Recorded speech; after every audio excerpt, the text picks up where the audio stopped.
Hello everyone, welcome back to this channel. और आज के इस episode let's check your knowledge में हम बात करने वाले हैं on the topic understanding coordinator. और ये इस टॉपिक के ऊपर लास्ट वीडियो होने वाला है, क्योंकि इस पूरे वीक हमने अंडरस्टैंडिंग कोऑर्डिनेटर टॉपिक से रिलेटेड ही वीडियोस बनाई है।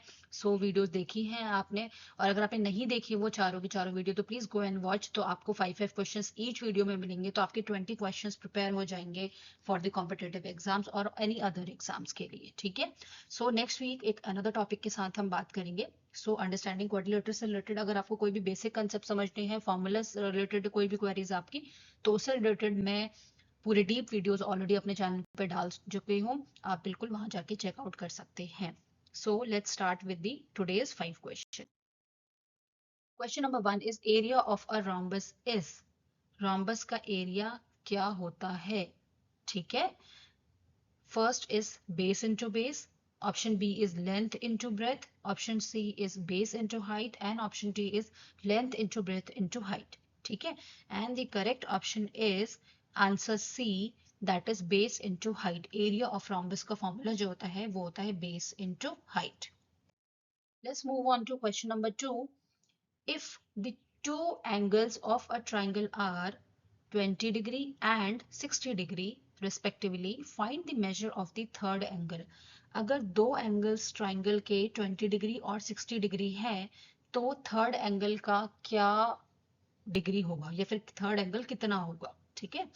Option A is 100 degree, option B is 80 degree, option C is 60 degree, option D is 20 degree. And let's see what is the correct answer.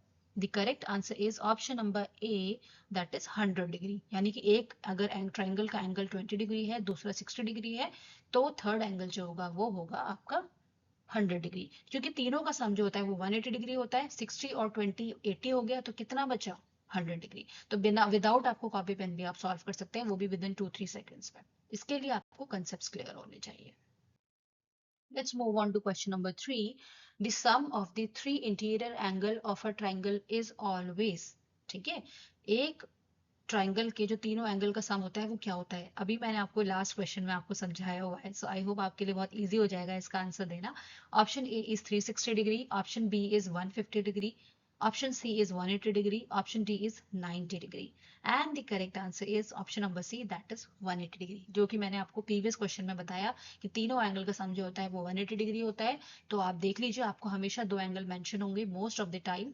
तो आप दोनों को प्लस करके 180 में से माइनस कर देंगे तो थर्ड एंगल निकल जाएगा। और अगर तीनों का सम पूछा गया है तो वो होगा 180 डिग्री।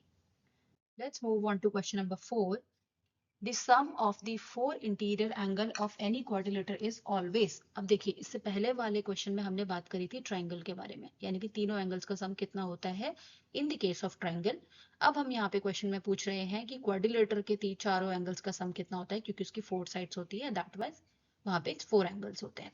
अब ऐसा नहीं कि वहां पे 180 डिग्री है तो यहाँ पर भी 180 डिग्री होगा, और ऑप्शंस में भी 180 डिग्री दिया हुआ है। यहाँ पे आंसर होगा कुछ डिफरेंट। लेट्स सी फर्स्ट कि आपके ऑप्शंस क्या है। Option number A is 120 degree. Option number B is 360 degree. Option number C is 90 degree. Option number D is 180 degree. And let's see what is the answer. Answer is option number B, that is 360 degree. क्योंकि किसी भी quadrilateral के चारों जो angles होते हैं उनका सम always 360 degree होता है। तो अगर आपको तीन एंगल दिए हुए हैं तो फोर्थ एंगल निकालने के लिए बोल दिया जाएगा, तो तीनों का सम करके 360 में से माइनस कर सकते हैं। ठीक है। Let's move on to question number 5. Last question of this video and last question of this week also, and last question of this topic also. So what is the question number 5? The length and breadth of a rectangle is 6 centimeter and 9 centimeter respectively. Find the perimeter of a rectangle. अगर length 6 centimetre है और breath 9 centimetre है, तो rectangle का perimeter क्या होगा वो आपको यहाँ पे फाइंड आउट करना है।